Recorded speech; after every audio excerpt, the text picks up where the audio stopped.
Hello, मैं प्रवेश शर्मा अपने इस यूट्यूब चैनल के साथ। आज हम होम साइंस सब्जेक्ट के विषय में कैरेक्टरिस्टिक्स ऑफ लर्नर के विषय में अध्ययन करेंगे।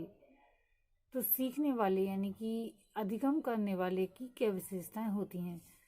तो इस विषय में विचार करने से पहले हम देखेंगे कि विभिन्न आयु की जो छात्राएं होती हैं, छात्राओं की विभिन्न आवश्यकताओं की पूर्ति तथा रुचि के अनुकूल गृह विज्ञान के पाठ्यक्रम का निर्माण होता है।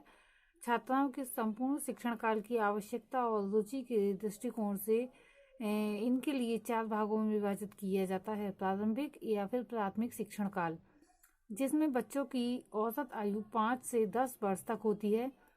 माध्यमिक काल सेकंड नंबर है। माध्यमिक काल या माध्यमिक शिक्षण काल कह सकते हैं, जिसमें औसत आयु 11 से 13 वर्ष तक रहती है। और उच्चतर माध्यमिक शिक्षण काल, जिसमें औसत आयु 13 से 15 वर्ष तक रहती है। नेक्स्ट है इसका उच्चतर माध्यमिक शिक्षण काल, जिसमें औसत आयु 16 से 17 वर्ष तक होती है। प्रत्येक शिक्षण काल की शारीरिक व मानसिक आवश्यकताएं और विशेषताएं एक दूसरे से भिन्न होती हैं, अतः उनको देख लेने के उपरांत ही उनके आधार पर पाठ्यक्रम बनाया जाता है। क्यों सबसे पहले हम जानना चाहेंगे कि इनकी रुचियाँ या फिर विशेषताएं क्या होती हैं। तो सबसे पहले हम प्रारंभिक स्तर के विषय में देखेंगे। प्रारंभिक स्तर की छात्राओं की विशेषताएं एक एक पॉइंट करके हम इनके लिए देखेंगे। पहला पॉइंट है ज्ञान प्राप्त करने का शौक। प्राथमिक स्तर की जो छात्राएं होती हैं, इनके लिए ज्ञान प्राप्त करने का शौक होता है, परंतु पृथक विषयों के द्वारा सैद्धांतिक रूप से दिया ज्ञान उनको कृत्रिम सा लगता है, जैसे कि बनावटी सा लगता है। अतः उनको जो कुछ ज्ञान प्रदान किया जाए वह उनके जीवन या फिर अनुभव से संबंधित होना चाहिए।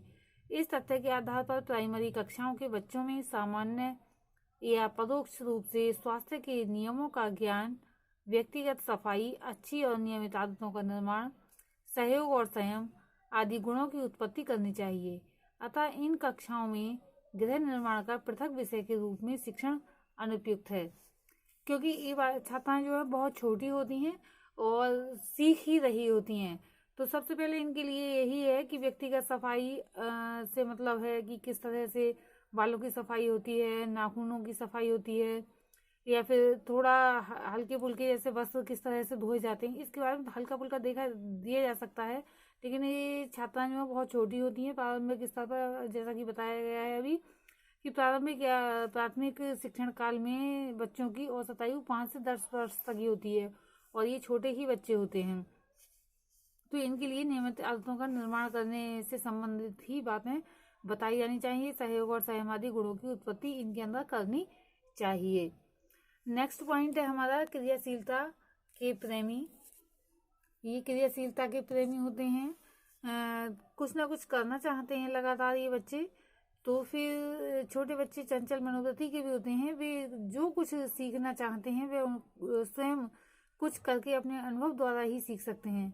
गृह कार्यों में उनकी विशेष रुचि होती है, अतः इन कक्षाओं में रुचि के अनुकूल उनको गृह शिल्पों का अभ्यास कराया जा सकता है, परंतु उनको बहुत सूक्ष्म वैज्ञानिक या सैद्धांतिक ज्ञान देने का प्रयत्न नहीं करना चाहिए।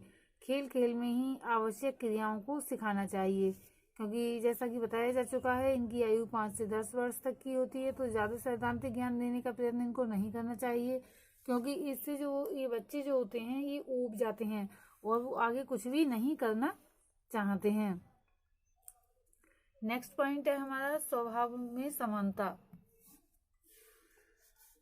इस आयु के जो लड़के और लड़कियों के स्वभाव में विशेष अंतर नहीं होता है, क्योंकि ये छोटे ही होते हैं, इसलिए दोनों को समान रूप से साधारण घरेलू कौशल और स्वास्थ्य के नियमों का ज्ञान दिया जा सकता है। सिलाई, बुनाई, कताई, सफाई आदि दोनों एक समान करते हैं।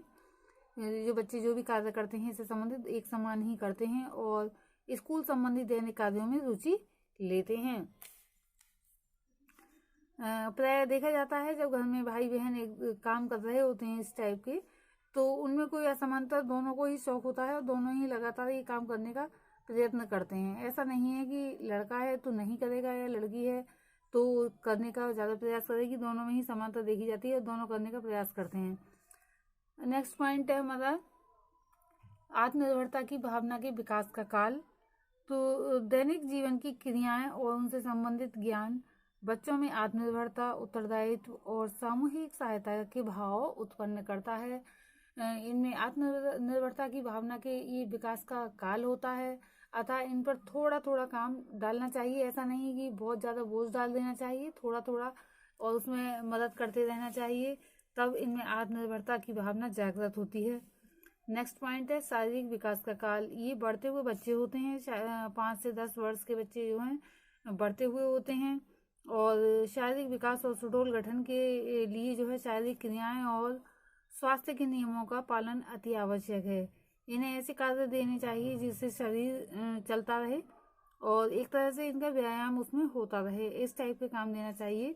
गृह कार्य और घरेलू कौशल इनके लिए यथेष्ट क्षेत्र प्रदान करते हैं, जैसे बागवानी, सफाई, व्यायाम और दोपहर में स्कूल के नाश्ते के आयोजन में सहायता देना, कक्षा को साफ और सुव्यवस्थित करना आदि। इससे उनकी मांसपेशियां पुष्ट होती हैं और उनके हिलाने डुलाने में कोमलता आती है। प्राय देखा जाता है कि घरों में फूल आदि के पेड़ लगे होते हैं, गमलों में लगे हुए होते हैं, तो बच्चों में ये आदत होनी चाहिए कि उनको जल से सींचें।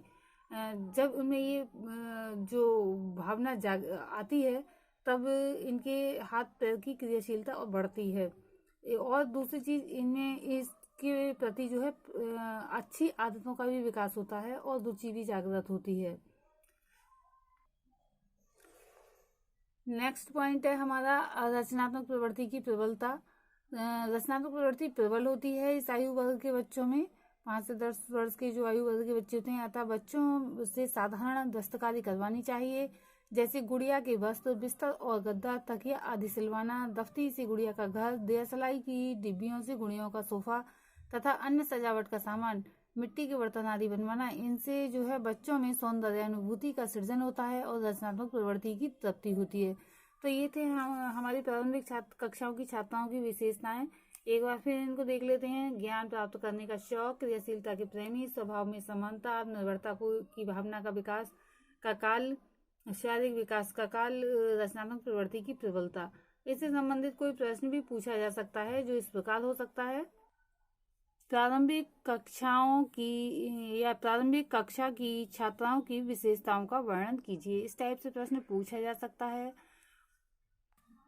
लघु उत्तरीय प्रश्न में भी पूछा जा सकता है कि प्रारंभिक कक्षाओं में छात्राओं की 3 विशेषताएं लिखिए या फिर 4 विशेषताएं लिखिए। इस टाइप से कुछ ना कुछ प्रश्न पूछ लिया जाता है, इसलिए इसको समझना अनिवार्य है। नेक्स्ट वीडियो में हम उच्च प्राथमिक माध्यमिक स्तर पर छात्राओं की विशेषताओं के बारे में वर्णन करेंगे। आज के लिए इतना ही, धन्यवाद।